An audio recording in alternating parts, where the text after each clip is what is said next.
Lors du dîner du dimanche, j'ai dit, je suis tellement excité par notre grande croisière en famille.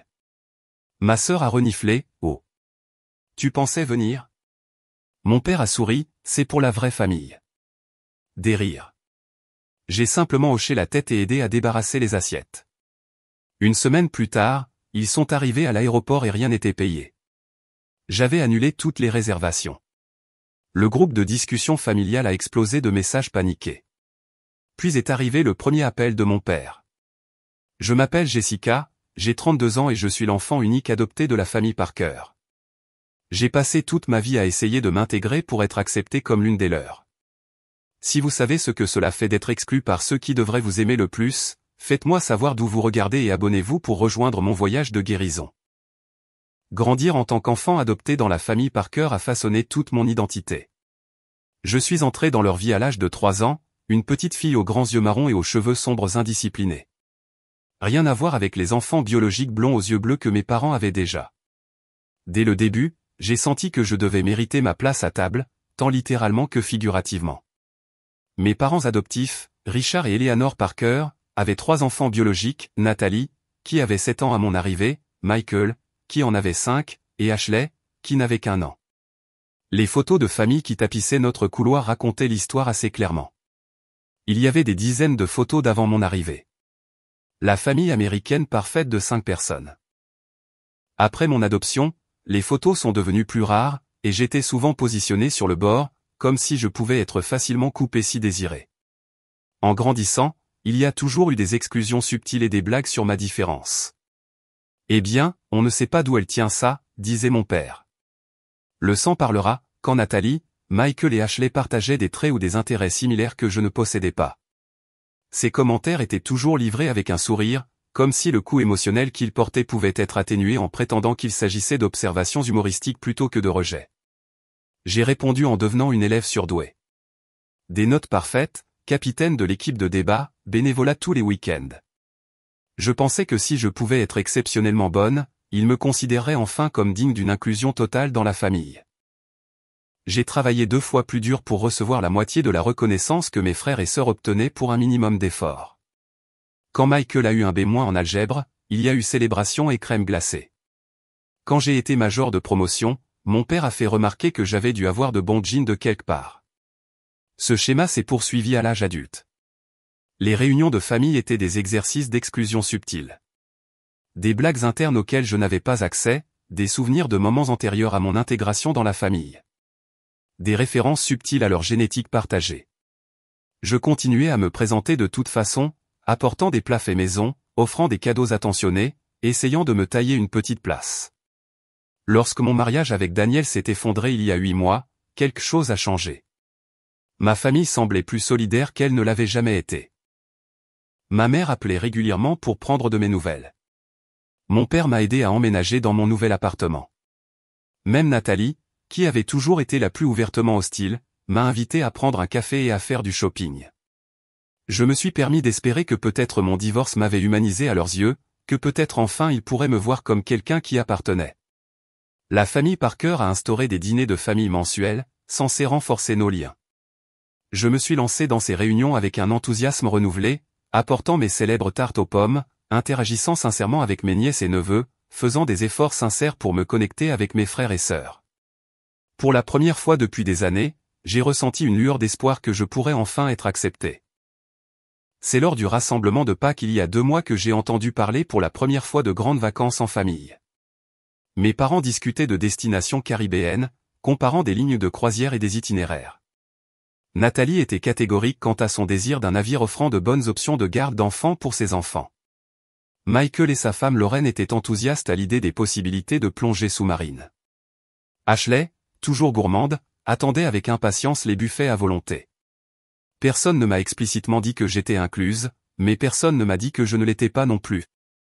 Lorsque j'ai posé des questions sur les dates, ma mère m'a donné une réponse vague, disant que ce serait en juin. Quand j'ai mentionné que cela faisait longtemps que je n'avais pas pris de vraies vacances, mon père a hoché la tête et a dit quelque chose sur le fait que tout le monde avait besoin de faire une pause de temps en temps. J'ai interprété leur réponse comme des signes positifs.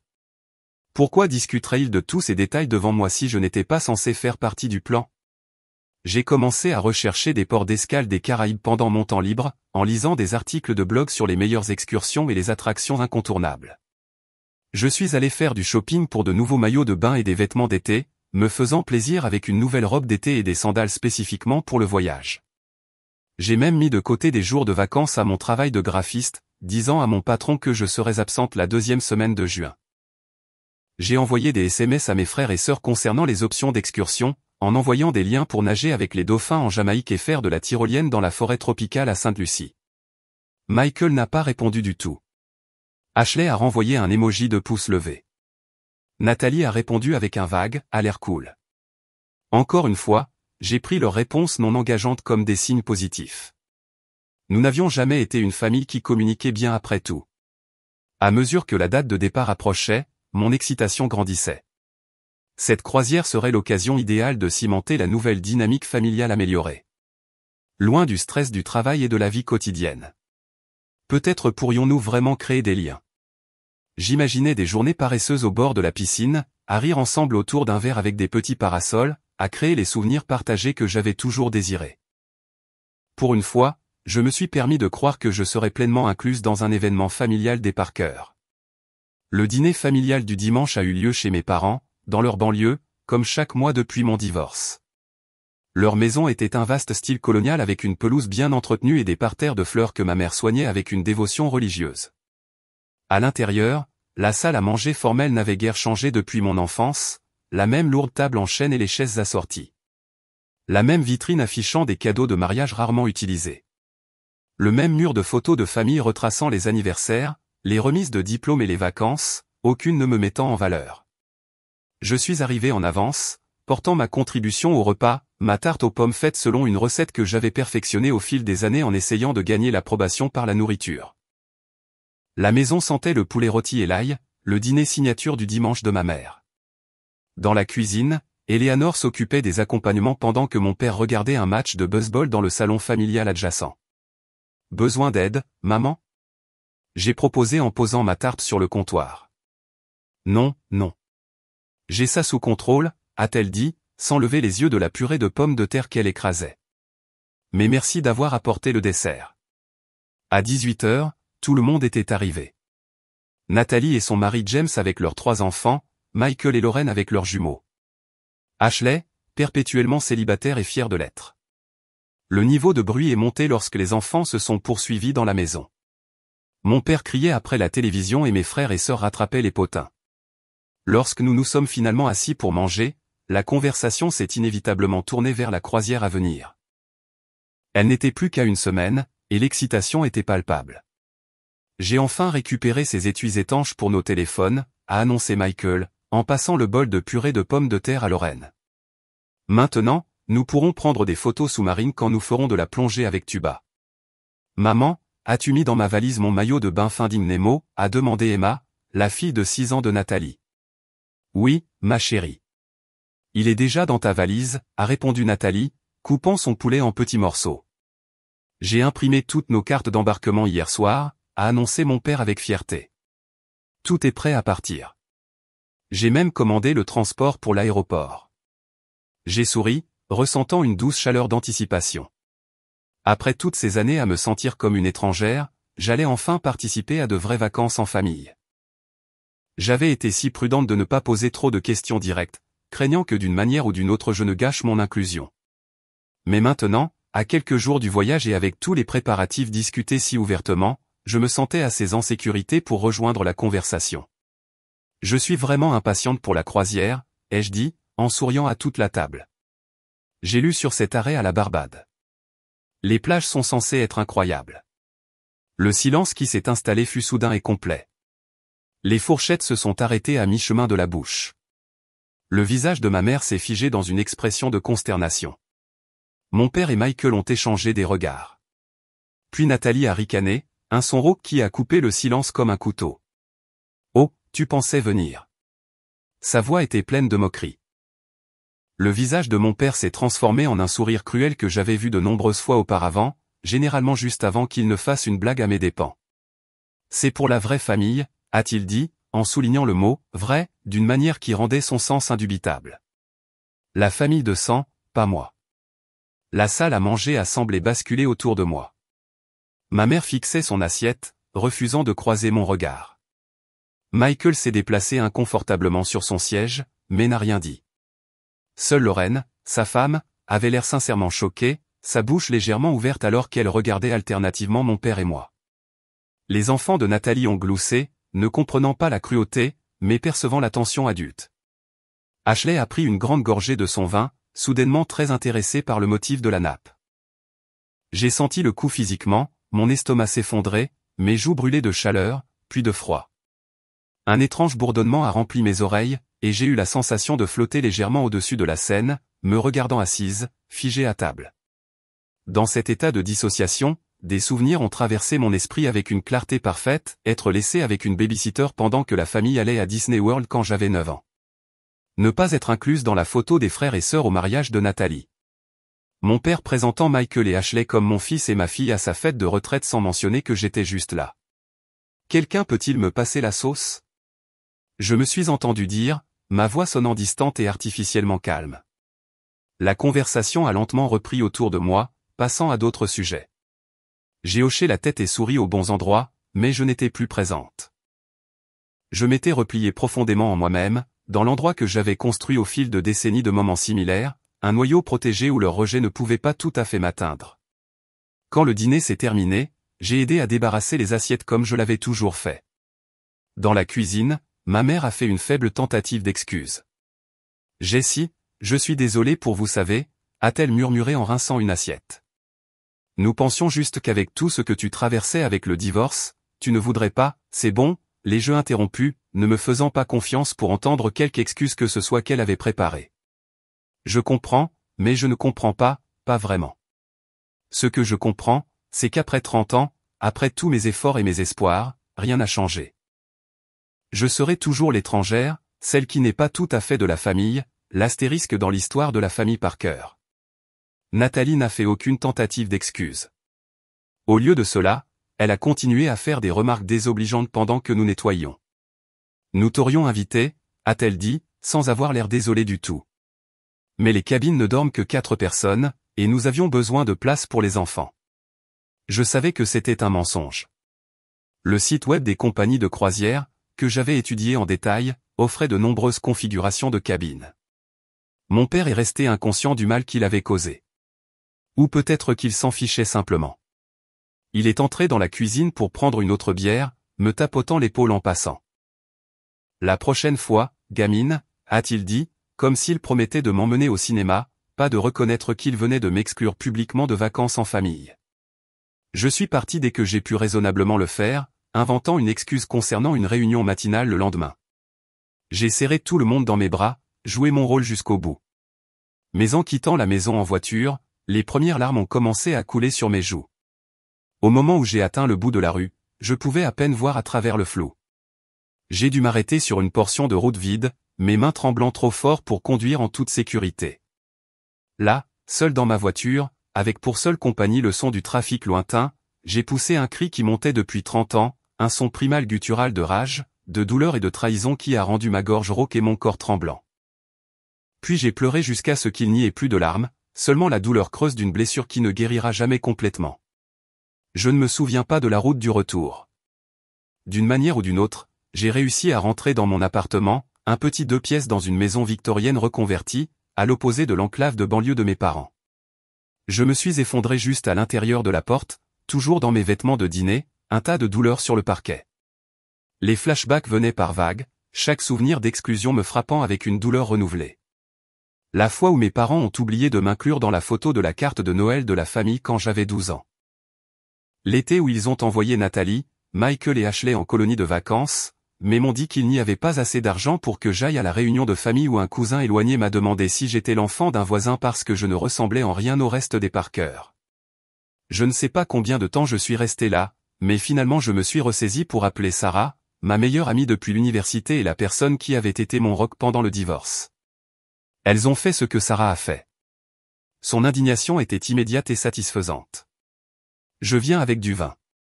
20 minutes plus tard, elle était à ma porte avec non pas une, mais 2 bouteilles de Merlot et une énergie farouchement protectrice qui me faisait me sentir moins seul.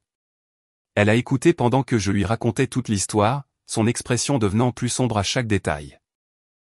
Ce n'est pas acceptable, Jess, a-t-elle dit fermement quand j'ai eu fini. C'est de la violence émotionnelle. Tu le sais, n'est-ce pas? J'ai haussé les épaules, toujours réticente à qualifier le comportement de ma famille d'une manière aussi dure. Elles ont toujours été comme ça. Je devrais y être habituée maintenant. Non, a insisté Sarah, en me resservant un verre. Tu ne devrais pas avoir à t'habituer à être traitée comme si tu ne comptais pas. Tu es leur fille, pour l'amour de Dieu.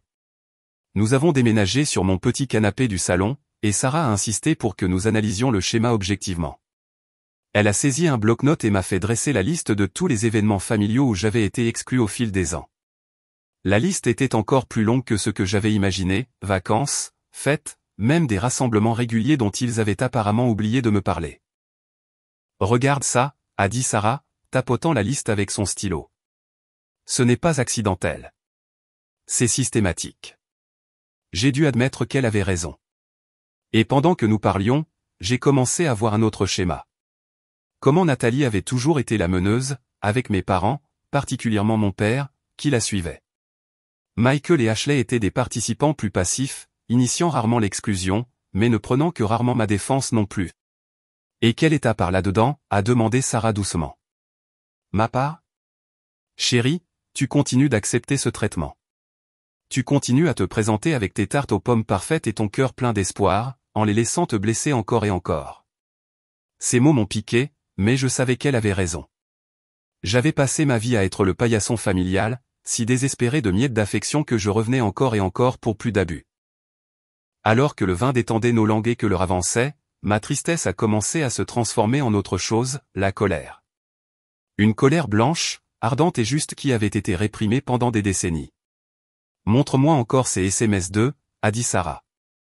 J'ai sorti mon téléphone et nous avons fait défiler des mois de messages avec de nouveaux yeux. Les réponses vagues à mes questions directes sur la croisière, le groupe de discussion dans lequel j'avais été accidentellement incluse, où ils discutaient des excursions à terre sans tenir compte de mes commentaires, la façon dont la conversation mourait mystérieusement dès que je me joignais. Attends, a dit Sarah soudainement, en attrapant mon téléphone. L'email de ton père est toujours connecté sur ton navigateur. C'était vrai. Richard avait utilisé mon ordinateur portable pour faire des achats en ligne lorsqu'il m'aidait à déménager après le divorce. Il avait accédé à son email et apparemment ne s'était jamais déconnecté. Je ne devrais pas, ai-je hésité, mon doigt planant sur l'écran. Juste regarde, a insisté Sarah. S'il n'y a rien, aucun mal n'est fait. J'ai cliqué sur son email et j'ai trouvé un dossier intitulé « Croisière 2024 ». À l'intérieur se trouvaient toutes les confirmations de réservation, 7 billets d'avion, 3 cabines sur le Symphony of the Seas de Royal Caribbean, des réservations d'excursions à terre, même le transport vers et depuis l'aéroport. Sainte-Marie-de-la-Mer, a murmuré Sarah. Tu as accès à tout. Et j'avais, chaque numéro de confirmation, chaque détail d'itinéraire, chaque reçu de paiement. Mon père avait également enregistré tous ces mots de passe dans mon navigateur, ce qui signifiait que je pouvais me connecter au site web de la compagnie aérienne, au portail de croisière, à tout. Tu pourrais tout annuler, a dit Sarah, sans vraiment plaisanter. La pensée m'a envoyé un frisson de peur et de satisfaction. Pourrais-je? Le ferais-je? Devrais-je? Je ne pourrai jamais, ai-je dit. Mais je n'ai pas fermé le navigateur. Pourquoi pas, a demandé Sarah. Il te blesse toute ta vie. Peut-être qu'il est temps qu'ils ressentent une fraction de la douleur qu'ils t'ont causée. Je me suis assis silencieusement, réfléchissant aux implications morales. Elles semblaient énormes. Cela causerait activement du tort, pas seulement me défendre. Ce serait de la vengeance. J'ai besoin d'y réfléchir, ai-je dit finalement. Sarah a hoché la tête avec compréhension. Quoi que tu décides, je suis avec toi. Mais Jessica, à un moment donné, tu dois arrêter d'être la personne la plus raisonnable. Ils comptent là-dessus. Ils savent que tu accepteras tout ce qu'ils te donneront parce que tu l'as toujours fait. Après le départ de Sarah, je suis resté seul dans mon appartement sombre, fixant l'email de mon père. J'étais sur le point de fermer le navigateur et d'essayer de passer à autre chose dans ma vie quand j'ai remarqué un autre dossier intitulé « Affaires familiales ». La curiosité a pris le dessus et j'ai cliqué. À l'intérieur, il y avait un fil de mai entre mon père, Nathalie et Michael avec la ligne d'objets, croisière logistique Jessica non incluse pour moi. J'ai cliqué dessus et j'ai senti mon sang se glacer. Papa, assure-toi que Jessica ne découvre pas la date de départ réelle, avait écrit Nathalie. Elle pourrait se présenter à l'aéroport et essayer de nous culpabiliser pour l'emmener. Mon père avait répondu, ne t'inquiète pas. Elle croit que nous partons le 15, pas le 12. D'ici à ce qu'elle le découvre, nous serons en mer. Et puis, le plus blessant de tout, Michael, le frère dont je pensais qu'il était simplement un participant passif, avait écrit, vous vous souvenez quand elle a gâché la fête de remise des diplômes d'Ashley en arrivant tôt pour aider? C'était tellement gênant de faire semblant de vouloir qu'elle soit là, lol. Quelque chose s'est brisé en moi en lisant ces mots. Un dernier fil ténu de loyauté familiale s'est rompu net. S'il pouvait planifier si délibérément de me tromper, s'il pouvait rire de mes tentatives sincères d'être incluse, alors peut-être qu'ils méritaient un avant-goût de leur propre médecine. J'ai pris une profonde inspiration et j'ai ouvert une nouvelle feuille de calcul. Il était temps de planifier. La feuille de calcul est devenue mon plan de bataille. J'ai créé des onglets pour chaque aspect de leurs vacances, vols, réservations de croisière, excursions, transferts aéroportuaires. J'ai méticuleusement documenté chaque numéro de confirmation, chaque numéro de téléphone du service client, chaque politique d'annulation. J'ai découvert que la plupart des réservations pouvaient être modifiées ou annulées en ligne sans jamais avoir besoin de parler à un représentant. Celles qui nécessitaient des appels téléphoniques pouvaient être traitées pendant les heures de bureau, lorsque ma famille serait au travail.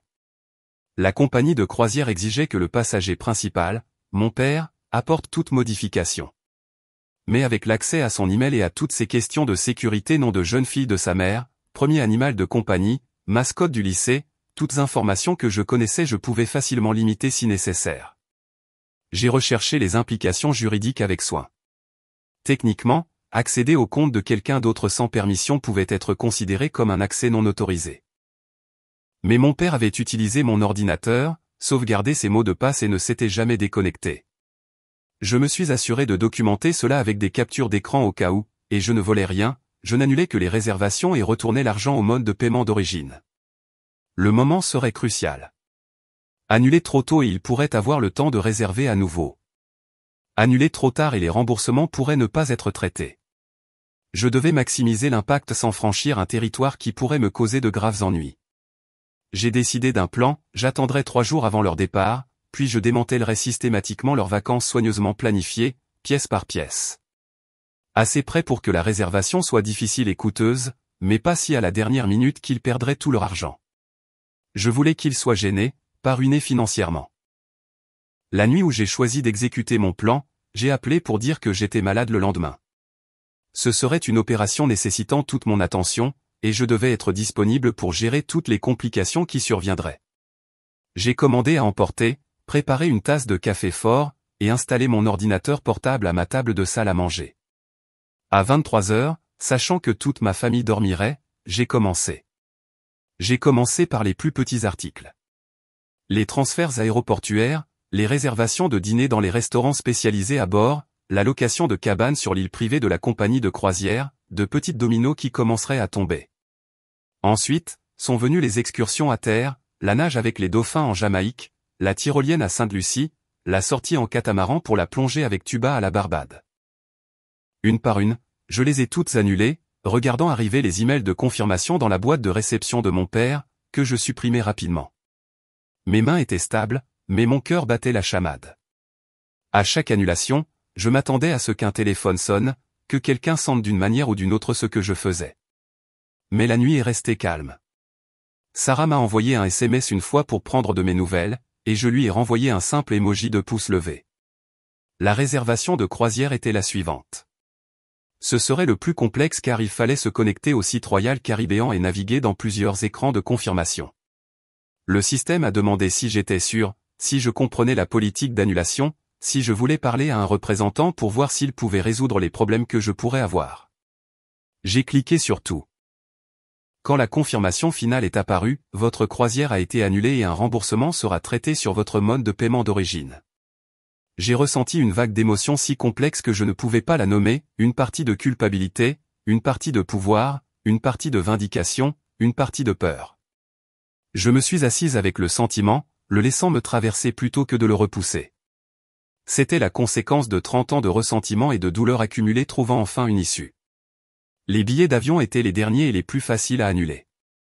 Quelques clics, quelques écrans de confirmation, et c'était fait.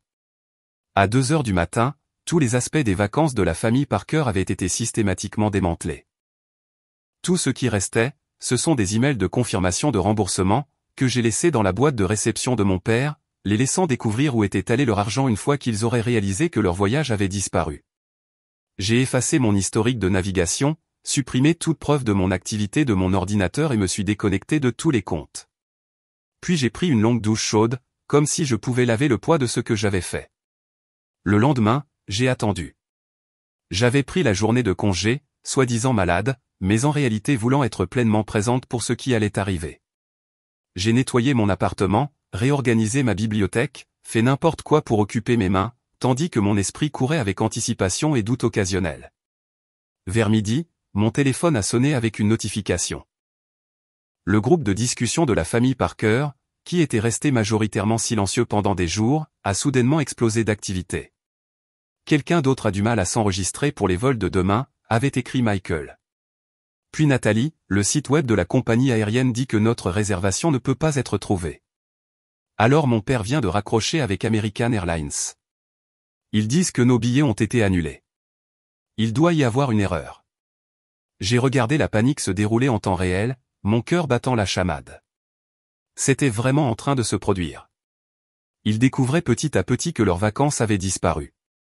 J'ai ressenti une vague de sombre satisfaction suivie immédiatement d'une vague d'anxiété. Que avais-je fait?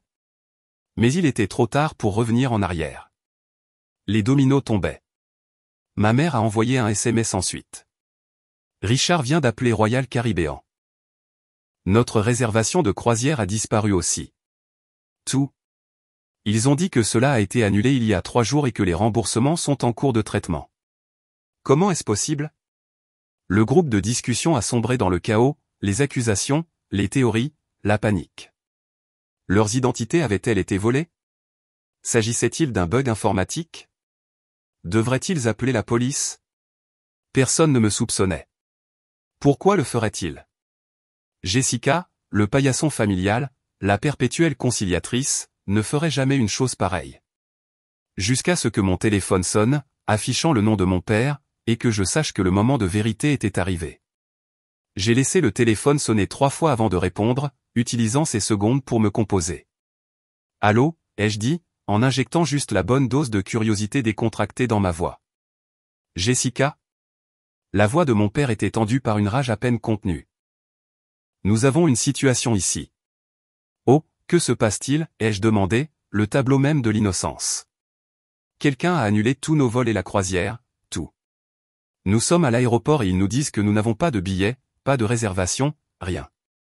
Je pouvais entendre le bruit de fond des annonces de l'aéroport sur le système de sonorisation, le murmure des foules.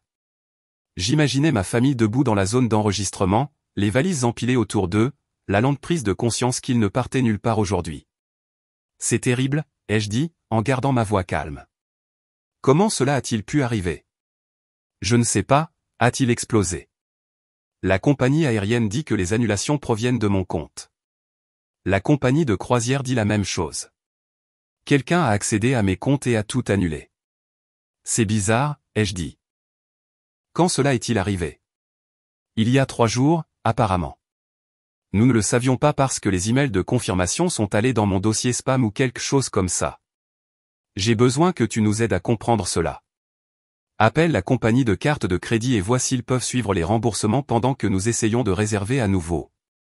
C'était le moment que j'attendais. Le moment de me défendre après une vie à accepter les moindres miettes d'affection qu'ils m'offraient. Je ne pense pas pouvoir faire ça, ai-je dit calmement. Quoi? Pourquoi diable pas? Nous sommes en crise ici, Jessica. Eh bien, ai-je dit, en étirant le mot, c'est des vacances en famille, n'est-ce pas? Pour la vraie famille. Je ne voudrais pas m'immiscer. Le silence de l'autre côté de la ligne était assourdissant. Je pouvais pratiquement entendre les rouages tourner dans la tête de mon père alors qu'il traitait ce que je disais. Qu'est-ce que tu as fait? A-t-il finalement murmuré, sa voix mortellement calme. J'ai simplement respecté vos souhaits, ai-je répondu. vous avez très clairement indiqué que je ne faisais pas partie de ces vacances en famille, alors je me suis assuré de ne pas être impliqué d'aucune manière. Tu as annulé notre voyage. Comment as-tu pu? Comment oses-tu? Sa voix s'est élevée à chaque mot jusqu'à ce qu'il crie. En arrière-plan, j'ai entendu ma mère demander ce qui se passait. Nathalie exigeait le téléphone. De la même manière que vous avez osé m'exclure et me blesser pendant 30 ans, ai-je dit, ma voix toujours remarquablement calme. De la même manière que vous avez osé rire de moi derrière mon dos. De la même manière que vous avez osé planifier de me mentir sur votre date de départ. Ça, c'est. A-t-il bredouillé. Ce fil de mai était très éclairant, ai-je continué. Celui intitulé Jessica non incluse. J'ai particulièrement apprécié l'anecdote de Michael sur la façon dont c'était gênant de faire semblant de vouloir que je vienne à la fête de remise des diplômes d'Ashley. Encore du silence, puis. Tu as piraté mon email. Je vais te poursuivre en justice pour ça. Je vais te faire arrêter.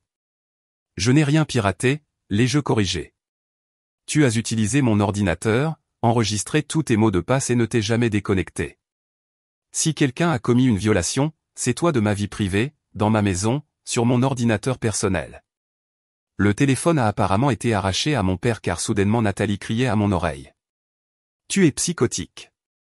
Tu as tout gâché. Sais-tu à quel point les enfants attendaient ça avec impatience? Sais-tu combien cela a coûté? Oui, en fait, je sais exactement combien cela a coûté, ai-je répondu. Et tu récupéreras tout l'argent. Les remboursements devraient arriver sur la carte de crédit de papa dans 5 à 7 jours ouvrables. Ce n'est pas une question d'argent, a-t-elle crié. C'est parce que tu es vindicative, jalouse, pathétique. Je l'ai interrompue. Non, Nathalie. C'est une question de 30 ans d'exclusion et de cruauté. C'est une question de moi me défendant enfin. J'ai raccroché alors qu'elle était en plein milieu de sa phrase, ma main étonnamment stable. Puis j'ai éteint mon téléphone complètement, sachant qu'il allait bientôt exploser d'appels et de messages. 10 minutes plus tard, mon téléphone fixe a sonné, le numéro que seule Sarah et mon lieu de travail avaient. J'ai répondu prudemment. Jessica, c'est Lorraine, la femme de Michael. Lorraine était la dernière personne à qui je m'attendais à parler. Nous avions toujours été cordiales, mais jamais proches. J'ai eu ton numéro sur le profil Instagram de Sarah, a-t-elle expliqué. Écoute, je n'appelle pas pour te crier dessus. Je voulais juste dire que je comprends. Tu comprends, ai-je demandé, sincèrement surprise. J'ai regardé comment elle te traite depuis des années, a-t-elle dit, sa voix basse, comme si elle était dans un endroit où elle pouvait être entendue. C'est horrible. Et ce qu'elles ont dit au dîner à propos de la croisière pour la vraie famille, je n'ai jamais été aussi embarrassé d'être associé à elle. Ces mots m'ont apporté des larmes inattendues. Merci de dire ça. Je ne dis pas que ce que tu as fait était juste, a continué Lorraine, mais je comprends. Et pour ce que ça vaut, Michael n'est pas aussi mauvais qu'il le semble dans ses emails. Il suit Nathalie et ton père parce que c'est plus facile, mais il se sent coupable. Pas assez coupable pour jamais me défendre, ai-je souligné. Non, a reconnu Lorraine, et c'est de sa faute. En tout cas, je devrais y aller. Elles essaient de comprendre s'ils peuvent réserver à nouveau quelque chose, mais ça ne s'annonce pas bien. Prends juste soin de toi, d'accord? Et peut-être ne pas ouvrir ta porte pendant quelques jours. Après que nous ayons raccroché, je me suis assise dans le silence de mon appartement, me sentant étrangement calme. La tempête avait éclaté et je tenais encore. Quoi qu'il arrive ensuite, j'avais enfin cessé d'être le paillasson familial. Au cours des heures suivantes, j'ai regardé le groupe de discussion familiale exploser.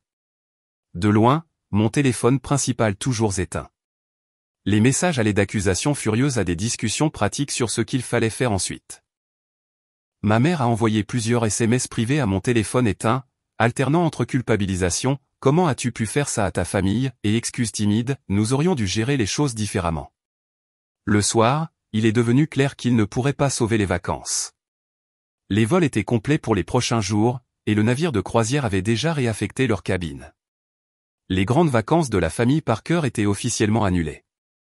C'est alors que j'ai finalement rallumé mon téléphone, ignorant le déluge de notifications, et envoyé un seul message au groupe de discussion familiale. C'était une capture d'écran du fil de mai sur le fait de me cacher la vraie date de départ, avec la ligne d'objet, Jessica non incluse, clairement visible. J'ai ajouté une seule ligne de texte. La prochaine fois que vous prévoyez d'exclure quelqu'un, assurez-vous qu'il n'ait pas accès à vos comptes. Puis j'ai éteint mon téléphone à nouveau et j'ai ouvert une bouteille de vin. Pour la première fois de ma vie adulte, j'avais tenu tête à la famille par cœur et refusé d'accepter leurs miettes. Le sentiment était terrifiant, exaltant et étrangement libérateur à la fois. 2 jours plus tard, j'ai reçu un SMS de mon père, réunion, notre maison, dimanche à 14 h. Soyez là. J'ai montré le message à Sarah, qui a immédiatement secoué la tête. Pas question. C'est une embuscade en attente. Je dois y aller, ai-je dit. Sinon, je prouve simplement leur récit selon lequel je suis instable et vindicative. Et si tu y vas, ils se ligueront contre toi, te culpabiliseront, et peut-être même menaceront d'action en justice, a rétorqué Sarah. Au moins, laisse-moi venir avec toi. Non, ai-je dit fermement. C'est quelque chose que je dois faire seul. Mais je vais me préparer. Et je me suis préparé. J'ai programmé une session d'urgence avec ma thérapeute, Dr Reynolds, qui m'aidait à gérer mon divorce. Nous avons passé 1 heure à discuter de stratégies pour maintenir les limites et ne pas me laisser entraîner dans les dynamiques familiales habituelles. Souviens-toi, a dit le Dr Reynolds, tu ne peux pas contrôler leurs réactions. Tu ne peux que contrôler tes propres réponses. Reste calme, dis ta vérité, et sois prête à partir si les choses deviennent toxiques. J'ai également consulté un ami avocat qui m'a assuré que, bien que mes actions soient éthiquement discutables, elles étaient peu susceptibles de donner lieu à des poursuites judiciaires réussies, surtout compte tenu du fait que mon père avait utilisé mon ordinateur et était resté connecté à ses comptes. Dimanche, je me sentais aussi prête que possible. Je me suis habillée avec soin dans une simple robe bleue qui me faisait sentir confiante, j'ai conduit chez mes parents, et je me suis garé dans la rue plutôt que dans l'allée, un petit acte d'indépendance et une voie d'évasion rapide si nécessaire. La tension était palpable dès que j'ai franchi la porte. Mes parents, Nathalie, Michael et Ashley étaient déjà assis dans le salon, un front uni. Seule Lorraine m'a offert un petit sourire encourageant depuis sa place à côté de Michael. Avant que quiconque puisse parler, j'ai pris l'initiative. Je veux dire quelque chose avant de commencer, ai-je dit, restant debout pendant qu'ils étaient assis. Je sais pourquoi nous sommes ici. Je sais que vous êtes tous en colère, mais avant de commencer à me dire à quel point je suis terrible, je vais vous dire pourquoi j'ai fait ce que j'ai fait. Ça devrait être bien, a marmonné Nathalie. Mais mon père l'a réduite au silence d'un regard. Bien, a-t-il dit. Dis ce que tu as à dire. J'ai pris une profonde inspiration et j'ai commencé à énumérer les années d'exclusion, les rappels constants que j'étais différente, les façons subtiles et moins subtiles dont il m'avait fait sentir comme une étrangère.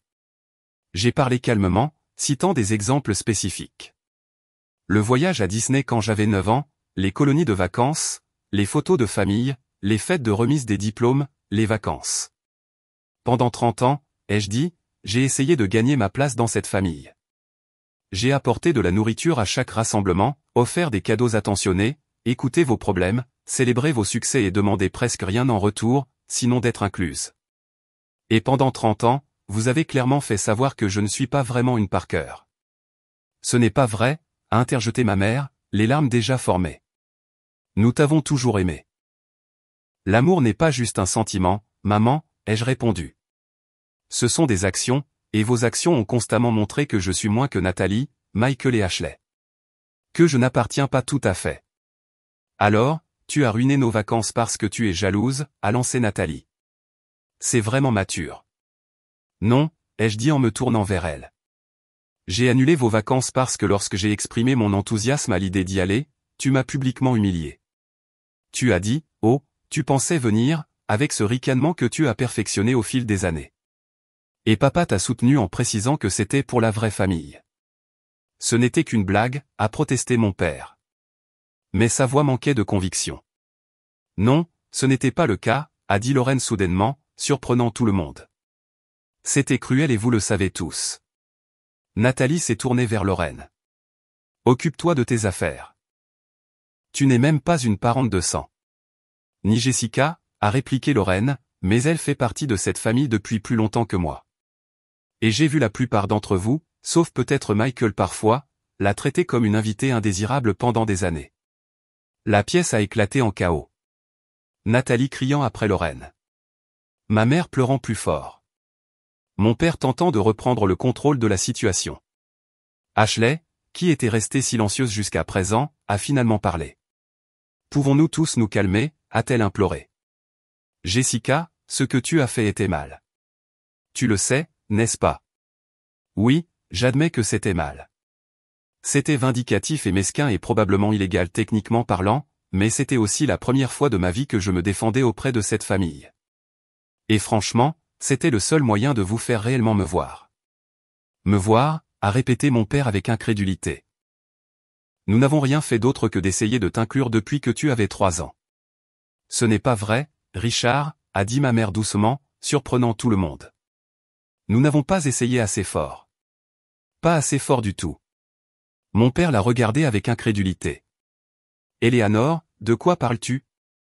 Je parle du fait que lorsque nous avons adopté Jessica, tu ne l'as jamais pleinement acceptée, a dit ma mère, des décennies de vérité inexprimée émergeant enfin. Tu as suivi parce que je voulais un autre enfant et que je ne pouvais pas en avoir biologiquement après Ashley, mais ton cœur n'y a jamais été.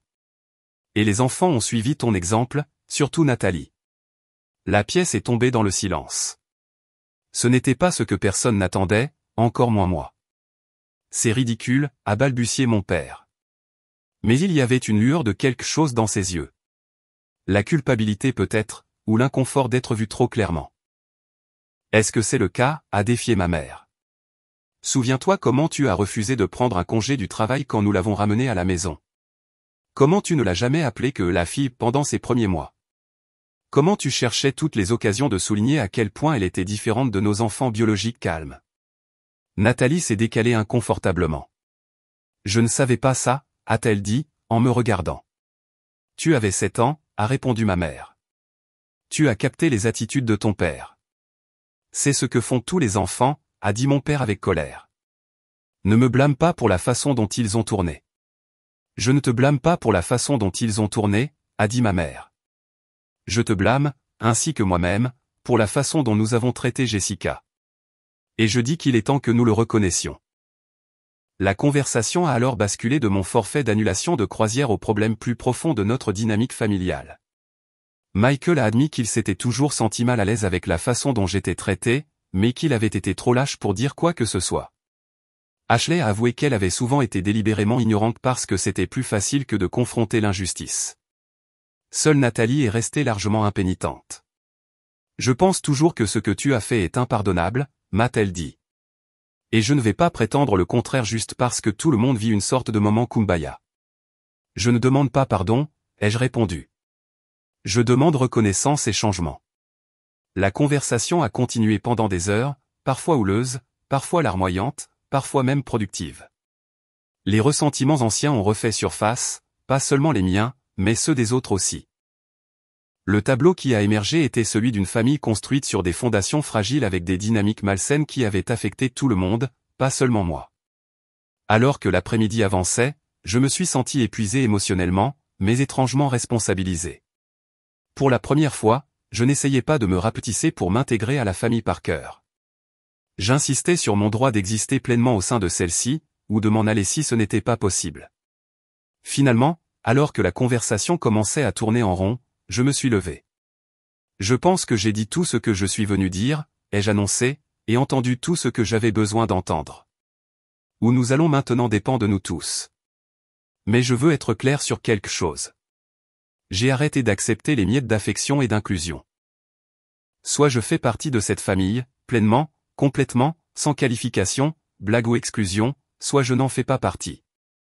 Et si ce n'est pas le cas, c'est bon, car j'ai réalisé que je peux me faire ma propre famille avec des gens qui me valorisent.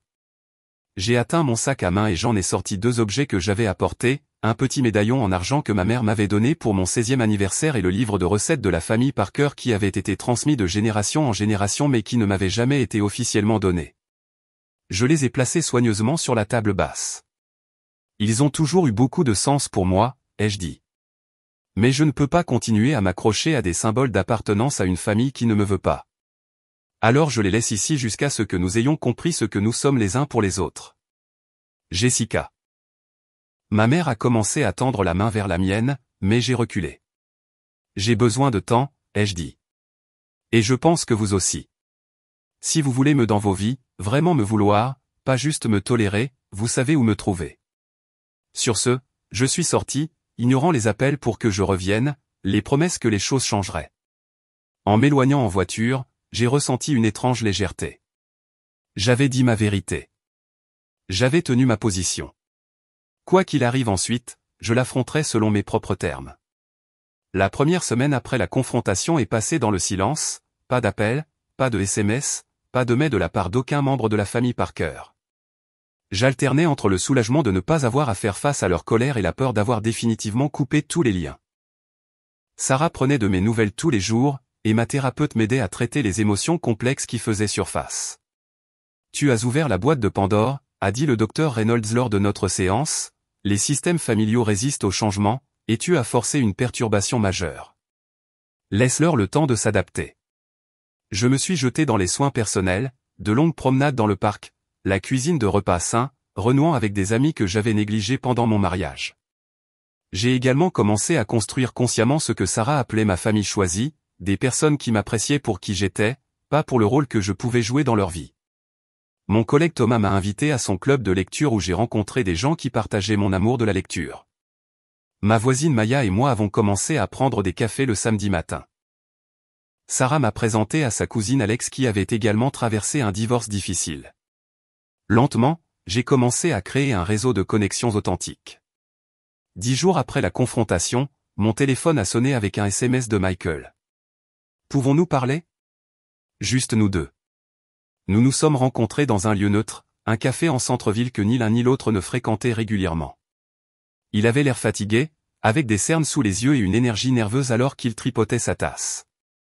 Je te dois des excuses, a-t-il commencé sans préambule. Pas seulement pour la chose de la croisière, mais pour des années où je suis resté à regarder pendant que tu étais traité comme inférieur. Je savais que c'était mal et je n'ai rien fait. Pourquoi, ai-je demandé simplement. Il a soupiré. Le chemin de moindre résistance. Je suppose qu'il était plus facile de suivre papa et Nathalie que de les contester. Et puis c'est devenu une habitude. Il m'a regardé, mais c'est une explication, pas une excuse. J'étais un lâche, et tu méritais mieux de ma part. C'était la première excuse sincère que j'avais jamais reçue d'un membre de la famille Parker, et cela a fissuré quelque chose en moi, un espace où le pardon pourrait éventuellement croître.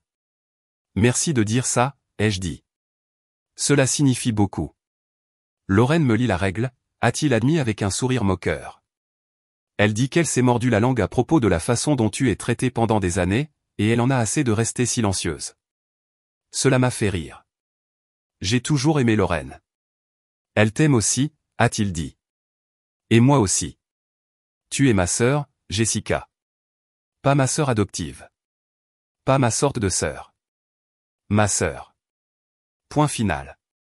Je suis désolé de t'avoir jamais fait sentir autrement. Nous avons parlé pendant plus d'une heure, rattrapant les parties de nos vies que nous avions manquées au fil des années d'interactions superficielles.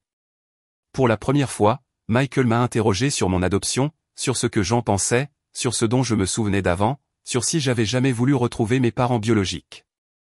C'étaient des questions que personne dans la famille n'avait jamais pris la peine de poser. Alors que nous nous préparions à partir, Michael a hésité. « Maman veut te voir », a-t-il dit. Elle a été assez déchirée par tout ça. Papa aussi, à sa manière, même s'il a encore du mal à admettre qu'il avait tort. Et Nathalie, ai-je demandé. Michael a grincé. Nathalie est Nathalie. Elle est toujours assez en colère, mais le reste d'entre nous a eu des conversations sérieuses sur la dynamique familiale.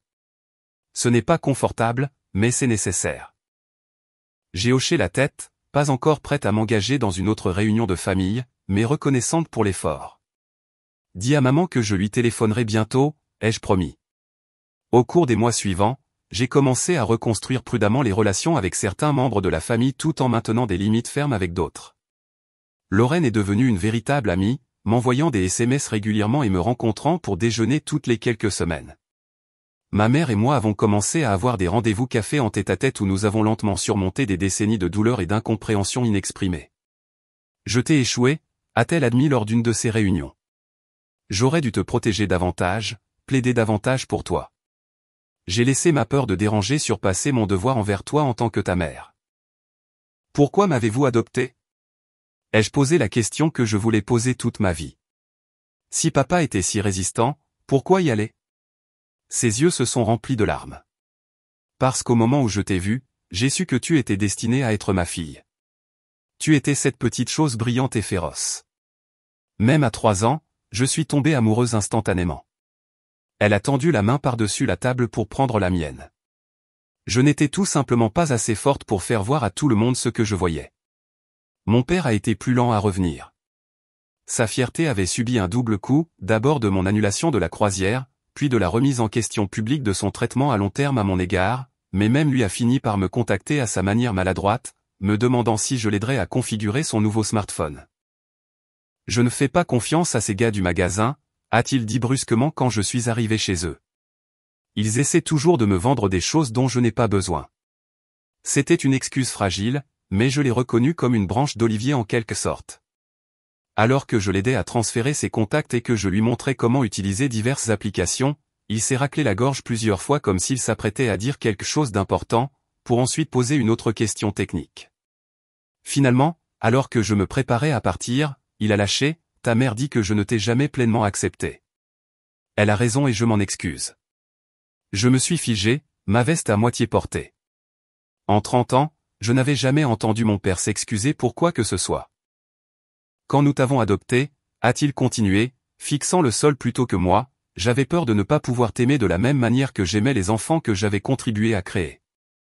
Et puis, quand cette peur est devenue réalité, j'ai eu honte. Il était plus facile de te garder à distance que d'admettre que j'échouais en tant que père. Je ne savais pas quoi dire, alors je n'ai rien dit, le laissant continuer. Je ne te demande pas de me pardonner, a-t-il dit. Je voulais juste que tu saches que je comprends maintenant ce que j'ai mal fait et que j'essaie de faire mieux, même à mon âge. Ce n'était pas une excuse parfaite, mais c'était sincère et c'était un début. Nathalie est restée la récalcitrante. Elle a refusé de reconnaître toute faute, affirmant que j'avais réagi de manière excessive à quelques taquineries et que l'annulation de la croisière était une trahison impardonnable. Je suis resté à distance d'elle, acceptant que certaines relations ne seraient jamais guéries. 6 mois après la croisière qui n'a jamais eu lieu, j'ai reçu une invitation au dîner de Thanksgiving chez mes parents. J'ai regardé le SMS pendant un long moment, conflictuel. Une partie de moi voulait refuser automatiquement pour me protéger d'une douleur potentielle, mais une autre partie reconnaissait l'effort fait. « Vas-tu y aller ?» a demandé Sarah quand je lui ai montré l'invitation. « J'y pense », ai-je dit. « Mais j'aurais besoin de règles. » J'ai appelé ma mère et j'ai exposé mes conditions. Ce serait un rassemblement plus petit, juste la famille immédiate. Nathalie serait prévenue à l'avance pour qu'elle retienne son hostilité. Et à la première occasion de blague sur ma place dans la famille, je partirais. À ma grande surprise, ma mère a accepté immédiatement. En fait, Nathalie et James vont chez ses parents cette année, a-t-elle dit. Il n'y aura que toi, ton père, moi, Michael, Lauren et Ashley. Le rassemblement de Thanksgiving a été différent de tout événement familial dont je me souvienne. Il y avait de l'embarras au début, tout le monde étant hyper conscient des dynamiques qui avaient été auparavant ignorées. Mais il y avait aussi un effort sincère pour se connecter, pour écouter, pour inclure. Ma mère a utilisé la bonne vaisselle, l'ensemble qui avait toujours été réservé aux occasions spéciales, mais qui ne m'incluait jamais. Mon père m'a demandé des nouvelles de mon travail avec un intérêt réel plutôt qu'une obligation polie. Ashley m'a montré des photos de son récent voyage en Europe sans un seul commentaire sur la façon dont je ne comprendrais pas ou n'apprécierais pas l'expérience. Le plus surprenant, c'est qu'ils avaient disposé de vieilles photos de famille dans la maison. Pas seulement les habituelles mettant en vedette les enfants biologiques, mais aussi des photos de moi. Certaines que je n'avais même jamais vues auparavant, comme un instantané de moi vers 4 ans assise sur les épaules de mon père dans un parc. Nous rions tous les deux. D'où cela vient-il, ai-je demandé à ma mère en ramassant le cadre. Du grenier, a-t-elle admis. J'ai trouvé des boîtes de photos quand je cherchais les décorations de Thanksgiving. Tant de souvenirs que j'avais oubliés. Elle a hésité, ou peut-être qu'elle avait choisi de ne pas se souvenir parce qu'il ne correspondait pas au récit que nous avions créé. Alors que je regardais autour de la table ce soir-là, j'ai réalisé que, bien que nous ne serions jamais une famille parfaite, quoi que cela signifie, nous devenions enfin une famille honnête. Les façades se fissuraient, permettant à la connexion authentique d'émerger timidement. Dans les mois qui ont suivi, cette nouvelle dynamique a continué d'évoluer. Certains jours étaient meilleurs que d'autres. Les vieilles habitudes réapparaissaient parfois et devaient être abordées. Ma relation avec Nathalie est restée tendue, bien qu'elle ait fini par cesser de m'antagoniser activement, se contentant d'une civilité froide lorsqu'elle était obligée d'interagir. Mais le changement le plus profond fut en moi. Je ne mesurais plus ma valeur par l'acceptation de la famille Parker. J'avais construit une vie riche en connexions de mon propre choix, des amis qui m'appréciaient, des collègues qui me respectaient, même une nouvelle relation prometteuse avec un homme gentil nommé Eric, qui avait sa propre histoire familiale compliquée. J'assistais toujours à certains événements familiaux des Parker, mais je le faisais par choix, pas par désespoir. Je posais des limites et je les respectais. Je disais ma vérité sans excuse. Et, plus important encore, j'ai réalisé que la famille, la vraie famille, était définie par l'amour et le respect, pas par le sang ou les documents légaux. Un an après la croisière qui n'a jamais eu lieu, mon père m'a appelé pour me dire qu'il préparait d'autres vacances en famille. Nous aimerions que tu viennes, a-t-il dit formellement. Si tu le souhaites, bien sûr. Merci, ai-je dit. Laisse-moi vérifier mon emploi du temps et y réfléchir. L'ancienne Jessica aurait immédiatement dit oui, pathétiquement reconnaissante pour l'inclusion. La nouvelle Jessica avait besoin de temps pour réfléchir à ce qu'elle voulait, à ce qui était sain, à ce qui lui apporterait de la joie plutôt que de l'anxiété. Ce soir-là, alors que j'étais assise sur mon balcon regardant le coucher du soleil et contemplant l'invitation, j'ai réalisé à quel point j'avais progressé. La blessure de l'exclusion ferait toujours partie de mon histoire. Mais elle ne me définissait plus. J'avais trouvé ma voie, ma force et ma vraie famille. Certains liés par l'adoption, d'autres par choix, tous par amour. Si vous vous êtes déjà senti exclu dans votre propre famille, je veux que vous sachiez que vous n'êtes pas seul. Parfois, les frontières les plus difficiles à établir sont avec les personnes qui sont censées nous aimer le plus. Vous êtes-vous déjà trouvé à devoir tenir tête à des membres de votre famille qui vous traitaient injustement? Partagez votre histoire dans les commentaires ci-dessous. Et si ce voyage pour trouver la valeur de soi malgré le rejet familial vous a touché, veuillez aimer cette vidéo et vous abonner à ma chaîne pour plus d'histoires de guérison et de croissance. Merci d'avoir fait partie de ma famille choisie. Et rappelez-vous, vous méritez d'être pleinement vu, accepté et célébré exactement comme vous êtes.